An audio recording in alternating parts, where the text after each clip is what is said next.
نحمده ونصلي على رسوله الكريم. أعوذ بالله من الشيطان الرجيم. بسم الله الرحمن الرحيم. معزز سامعین کرام و خواتین و مستورات اگر وہ آج موجود ہوں، بہت سے موضوع سے متعلق آپ حضرات سے گفتگو ہوئی. اللہ تعالیٰ نے جو بھی توفیق عطا فرمائی کچھ کہا گیا، اور اس محض اس نیت سے کہا گیا کہ اللہ تعالیٰ ہم سب کو رسول اکرم صلی اللہ علیہ وسلم کی بتائی ہوئی ہدایات کے مطابق اللہ تعالیٰ کی طاعات کو، عبادات کو ادا کرنے کی توفیق عطا فرمائے کہ اسی میں برکت ہے، بہت نور ہے. ہم جو نماز، سب سے طاعات میں اہم چیز نماز ہے، جو جناب رسول اللہ صلی اللہ علیہ وسلم کو آسمان پر معراج کے سفر میں آپ کو عطا کی گئی اور اس کو معراج المومنین سے تعبیر بھی کیا گیا، جس کے متعلق اللہ تعالیٰ کا ارشاد ہے والذین هم فی صلاتهم خاشعون. آپ سے اس سے پہلے عرض کیا تھا فلاح یافتہ مومنین کا تذکرہ اللہ تعالیٰ نے کلام پاک میں فرمایا ہے. اس کے اندر کئی صفات ہیں. ایک صفت کا یہ بھی ذکر ہے کہ فلاح یافتہ یعنی کامیاب مومن وہ ہیں جو اپنے نماز میں خشوع کرتے ہیں. خشوع کا مطلب ہوتا ہے دل کا جھکنا، جو اللہ تعالیٰ کی طرف پورے طور پر متوجہ ہوتے ہیں. اسی کے متعلق بیان کرنی ہے. اکثر لوگ اس کے باوجود، اکثر لوگ بکثرت یہ شکایات کرتے ہیں کہ جب میں نماز پڑھتا ہوں تو مجھے خیالات بکثرت آتے ہیں. ان خیالات کی وجہ سے پریشان ہونے کی ضرورت نہیں ہے، بلکہ اس صورت حال کا مداوع کرنے کی طرف توجہ کرنی چاہیے.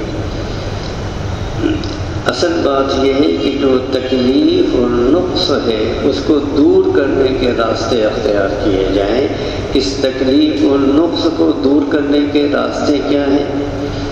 پہلا راستہ یہ ہے کہ اللہ جل شانہ نے نماز سے پہلے کئی مقدمات قائم کیے ہیں کہ شروع میں کیا کیا جائے.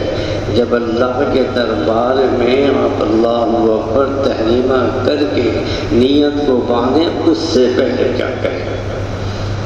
یعنی نماز تو اصل مقصود ہے، لیکن اس نماز سے پہلے کچھ ایسے مقدمات، ایسی تمہیدات ہیں جن کے واسطے سے انسان اصل نماز تک پہنچتا ہے. وہ سب مقدمات اور تمہیدی کام مقدمات یعنی ابتدائی کام، بنیادی کام، اگر ان کو انسان ٹھیک انجام دے دے تو اس کی وجہ سے خیالات میں کمی آئے گی. یہ موضوع تو بہت ہی ایسا ہے کہ مستقل اس پر لوگوں کے سوالات آتے ہیں. ہمارے یہاں خطوط کی جو آپ دیکھیں گے تو اکثر لوگوں کی، دیندار لوگوں کی یہی شکایت آتی ہے کہ نیت باندھا نہیں کہ خیالات کا ہجوم شروع ہو گیا، کبھی یہ خیال کبھی وہ خیال. نماز کے مقدمات میں سب سے پہلے اللہ تعالیٰ نے طہارت رکھی ہے. طہارت، کیونکہ ہر نماز کے لیے طہارت اور پاکی حاصل کرنا ضروری ہے. ایک حدیث میں رسول اکرم صلی اللہ علیہ وسلم نے ارشاد فرمایا مفتاح الصلاۃ الطہور، نماز کی کنجی طہارت ہے. دوسری حدیث میں جناب رسول اللہ صلی اللہ علیہ وسلم نے فرمایا لا تقبل الصلاۃ بغیر طہور، کوئی نماز طہارت کے بغیر اللہ تعالیٰ کے قبول نہیں ہوتی. طہارت کا سلسلہ استنجا سے شروع ہوتا ہے. استنجا کرنے کو واجب قرار دیا گیا ہے. اس کے بارے میں کہا گیا ہے کہ انسان استنجا کے وقت طہارت حاصل کرنے کا اچھی طرح اطمینان حاصل کرے، اور اگر پیشاب کے بعد قطرے آنے کا خیال ہو تو اس وقت تک فارغ نہ ہو جب تک قطرہ آنے کا خطرہ ہو۔ ہماری فقہ کی اصطلاح میں اسے استبراء کہا جاتا ہے۔ ہمارے بہت سے علماء جو بیٹھے ہیں وہ جانتے ہوں گے، کیونکہ اگر پاکی صحیح نہیں ہوئی، کپڑوں پر یا جسم پر نجاست کے اثرات باقی رہ گئے تو اس کے نتیجے میں انسان کے خیالات پراگندہ ہوتے ہیں۔ یہ بالکل نفسیاتی بات ہے، آپ اس کا تجربہ کر کے دیکھ لیجئے۔ اللہ تعالیٰ نے یاد رکھیے، اللہ تعالیٰ نے ہر چیز کے کچھ خواص بنائے ہیں، کچھ خاصیتیں رکھی ہیں۔ ناپاکی کی ایک خاصیت یہ ہے کہ وہ انسان کے دل میں ناپاک اور گندے خیالات اور شیطانی وساوس پیدا کرتے ہیں، جس کو انہوں نے ابھی پڑھا ہے الذی یوسوس فی صدور الناس۔ لہذا نماز کا سب سے بنیادی اور سب سے پہلا، جس کو میں کہہ رہا ہوں تمہیدی کام یہ ہے کہ ناپاکی دور کرنے کا اہتمام کیا جائے۔ اس کے بعد دوسرا کام کیا ہے؟ وضو رکھا ہے، وضو۔ رسول اکرم، وضو تو اتنی محترم شان چیز ہے، رسول اکرم صلی اللہ علیہ وسلم نے ہم سب سے مخاطب ہو کر کے فرمایا تھا انتم الغر المحجلون۔ اس کا پس منظر یہ ہے کہ جناب رسول اللہ صلی اللہ علیہ وسلم سے صحابہ کرام نے عرض کیا کہ اللہ کے رسول یہ تو بتائیے، ابتدائے دنیا سے آفرینی سے لے کر آخر تک اتنی مخلوق ہوگی، آپ ہم لوگوں کو وہاں پر کیسے پہچانیں گے؟ یہ تو بتائیے، اتنی بھیڑ، اتنی مخلوق کے درمیان کیسے آپ ہم لوگوں کو پہچانیں گے؟ آپ صلی اللہ علیہ وسلم کا جواب سنیے۔ آپ نے فرمایا کیا تم لوگ کالے گھوڑوں کے درمیان اگر کوئی سفید رنگ کا گھوڑا ہو کیا اس کو نہیں پہچان لو گے؟ صحابہ نے عرض کیا کہ بلا یا رسول اللہ، اللہ کے رسول ہم تو پہچان لیں گے۔ کہا کہ یہ وضو جو تم کرتے ہو، اس وضو کے آثار سے، اس کے اثرات سے تمہارے اعضائے وضو یہ قیامت کے دن چمکتے ہوں گے، میں ان چمک سے تم کو پہچان لوں گا، جس کی حدیث میں الفاظ ہے الغر المحجل من آثار الوضو۔ یہ وضو کی بڑی عجیب و غریب چیز ہے۔ میڈیکل سائنس، اگر آپ نئی تحقیقات پڑھیں گے، ہمارے ڈاکٹر صاحب بیٹھے ہوئے ہیں، میڈیکل سائنس اس کو پروو کرتی ہے کہ وضو کے اثرات حیرت انگیز طور پر بلڈ پریشر کے لیے بھی مفید ہیں اور بھی بہت سی چیزوں کے لیے مفید ہیں۔ اس کا وقت نہیں ہے، ورنہ وقت آپ کا اسی میں چلا جائے گا۔ یہ وضو بھی بڑی عجیب و غریب چیز ہے۔ حدیث شریف میں رسول اللہ صلی اللہ علیہ وسلم نے فرمایا کہ جب انسان وضو کرتا ہے، وضو میں اپنا چہرہ دھوتا ہے، تو اس کے نتیجے میں آنکھوں سے کیے ہوئے تمام گناہ صغیرہ اللہ تعالیٰ دھو دیتے ہیں۔ اس کے نتیجے میں آنکھوں سے کیے ہوئے تمام گناہ صغیرہ پاک و صاف ہو جاتے ہیں۔ اسی طرح انسان جس وقت ہاتھ دھوتا ہے تو اللہ تعالیٰ ہاتھوں سے کیے ہوئے گناہ صغیرہ دھو دیتے ہیں۔ جس وقت وہ پاؤں دھوتا ہے تو اللہ تعالیٰ اس کے پاؤں کے گناہ دھو دیتے۔ جو 4 اعضاء وضو میں دھوئے جاتے ہیں، عام طور پر یہی 4 اعضاء آپ غور کیجیے انسان کو گناہ کی طرف لے جاتے ہیں۔ انہی اعضاء کے ذریعے گناہ ہم سرزد کرتے ہیں۔ اللہ تعالیٰ نے یہ انتظام فرمایا کہ جب بندہ نماز کے لیے میرے دربار میں حاضر ہو تو اس سے پہلے گناہوں سے پاک ہو چکا ہو، اس کے ہاتھ، اس کا چہرہ، اس کا پاؤں گناہوں سے پاک و صاف ہو۔ البتہ گناہ سے مراد گناہ صغیرہ ہیں، کبیرہ گناہ بغیر توبہ کے معاف نہیں ہوتا۔ امام ابو حنیفہ رحمہ اللہ کا نام آپ نے سنا ہوگا۔ امام صاحب کی اللہ توفیق دے، کبھی تاریخ تو پڑھیے۔ اشکال کرنے والے، اعتراض کرنے والے ایک ہی انچ کی زبان سے نہ جانے کیا کیا کہہ دیتے ہیں۔ ارے خدا کے بندے، ان کے حالات تو پڑھو، ان کا مقام کیا تھا۔ امام اعظم ابو حنیفہ کے بارے میں مشہور ہے، جب وہ کوئی وضو کر رہا ہوتا تھا تو اس کے وضو کے بہتے ہوئے پانی میں آپ کو گناہوں کی شکلیں نظر آ جاتی تھیں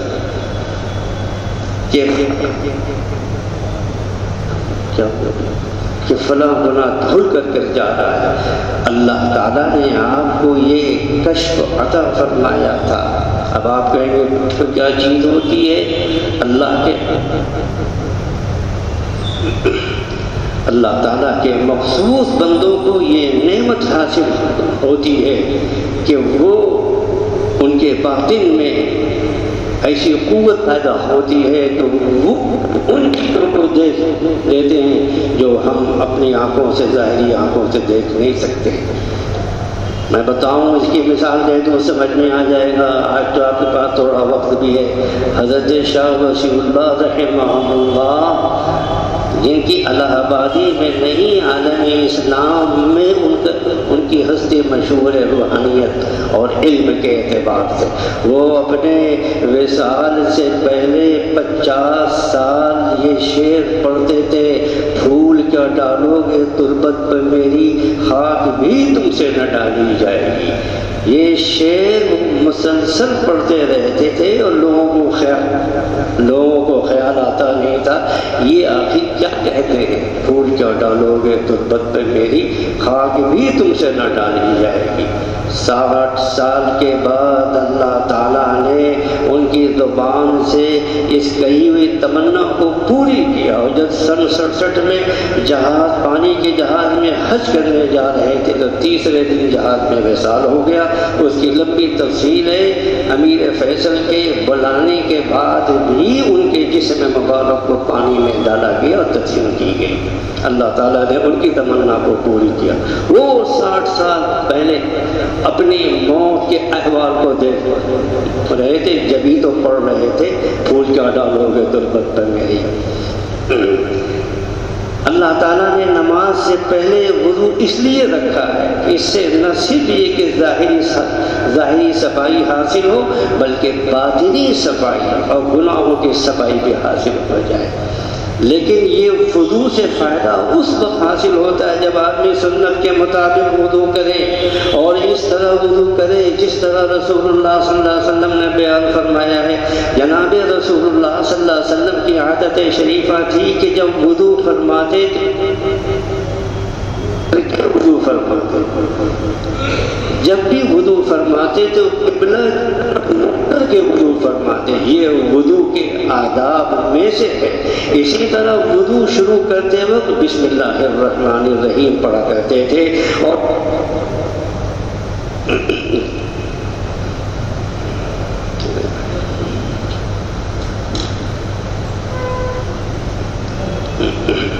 اور وضو کے دوران باتیں نہیں کرتے تھے، وضو کی طرف دھیان دیتے تھے۔ وضو کی طرف دھیان ہونے میں سب سے اعلیٰ بات یہ ہے کہ اب جب آدمی اپنا چہرہ دھوئے تو اس طرح دھیان کرے کہ میرے چہرے کے گناہ دھل رہے ہیں۔ جب آدمی ہاتھ دھوئے تو دھیان کرے کہ رسول اللہ صلی اللہ علیہ وسلم نے فرمایا ہے کہ وضو میں ہاتھ دھوتے وقت ہاتھ کے گناہ معاف ہوتے ہیں، اس وقت میرے ہاتھ کے گناہ دھل رہے ہیں۔ اس طرح پانی استعمال کرنے میں اسراف نہ کرے، زیادتی نہ کرے کہ نل تو لگ گیا ہے کھولے چلے جاؤ دھوئے چلے جاؤ، اس سے بھی منع کیا ہے رسول اللہ صلی اللہ علیہ وسلم نے۔ فضول پانی نہ بہائے، جتنے پانی کی ضرورت ہے بس اتنے پانی سے وضو کرے۔ حدیث شریف میں رسول اللہ صلی اللہ علیہ وسلم کا یہ ارشاد موجود ہے، ایاک والصرف وان كنت على نهر جاری، پانی کو فضول بہانے سے بچاؤ، چاہے تم کسی بہتے دریا پر کیوں نہ کھڑے ہو۔ اگر پانی کا دریا بہہ رہا ہے تو تم اس دریا سے جتنے پانی سے بھی وضو کرو گے اس کے نتیجے میں دریا کے پانی میں کوئی کمی نہیں آئے گی۔ اس کے باوجود جناب رسول اللہ صلی اللہ علیہ وسلم نے فرمایا اسراف سے بچو، فضول پانی نہ بہاؤ۔ آخری بات، وضو کے دوران کی دعائیں کہیں۔ حدیث شریف میں آتا ہے کہ رسول اللہ صلی اللہ علیہ وسلم جب وضو فرماتے تھے تو آپ صلی اللہ علیہ وسلم کثرت سے اشہد ان لا الہ الا اللہ واشہد ان محمدا عبدہ ورسولہ پڑھا کرتے تھے۔ یہ ثابت ہے جناب رسول اللہ صلی اللہ علیہ وسلم سے۔ اور دوسری دعا جو ہم سب کو چاہیے اس دنیا میں، آپ کیا فرماتے تھے اور پڑھتے تھے؟ یہ تو حدیث سے ثابت ہے، اللہم اغفر لی ذنبی، سب سے اے اللہ میرے گناہوں کو معاف فرما۔ ایک دوسری دعا جو پڑھتے تھے ووسع لی فی داری، اور مجھے اس دنیا میں کشادہ گھر عطا فرما۔ رسول اللہ صلی اللہ علیہ وسلم نے کشادہ وسیع گھر کو پسند فرمایا، اس کی ترغیب بھی دی۔ وبارک لی فی رزقی، اور میرے رزق میں برکت دے۔ یہ برکت ایسی چیز ہے کہ اگر برکت نہیں رہتی تو آپ کے پاس جتنا بھی مال ہو وہ سب ختم ہو جاتا۔ معلومہ کی برکت ہی نہیں، پیسہ آیا اور چلا گیا، بیماری لگ گئی، ٹیسٹ ڈاکٹر نے لکھ دیا، کہیں پر چوری ہو گیا، لٹ گیا، کسی نہ کسی بہانے سے آدمی خالی ہاتھ ہو جاتا ہے۔ یہ ہے برکت۔ اسی لیے رسول اللہ صلی اللہ علیہ وسلم نے دعا میں یہ اس دعا وضو کے دوران اس دعا کا اہتمام فرمایا ہے۔ اور وضو کے بعد جناب رسول اللہ صلی اللہ علیہ وسلم اللہ تعالیٰ سے آخر میں یہ کہتے تھے اللہم اجعلنی من التوابین واجعلنی من المتطہرین۔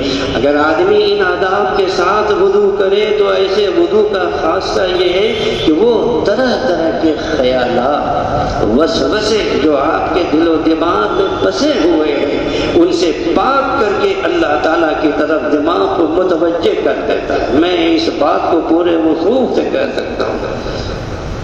ہمارے ایک جاننے والی ہیں، میں ان کا نام اتنا کہوں گا کہ پجاری برہمن ہیں، مسلمان ہوئی، اللہ تعالیٰ نے ان کو ایمان کی دولت سے نوازا ہے۔ ان کے شوہر وہ خاندانی مسلمان ہیں۔ دونوں میں فرق یہ ہے کہ جب وہ کبھی مجھ سے کہتے تھے جب میں کبھی تھک کر کے آتا ہوں، بمبئی میں رہتے ہیں، تو مجھ کو کاہلی ہوتی کہ ارے اب کیا نماز پڑھے۔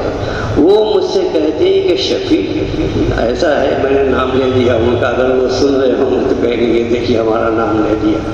شفیع ایسا ہے کہ صرف وضو کر لو، نماز نہ پڑھو، صرف وضو کر لو۔ کہا کہ جب وضو میں کر لیتا ہوں تو پھر نماز کی پوری بشاشت آ جاتی، میں وضو کی برکت سے نماز بھی پڑھ لیتا ہوں۔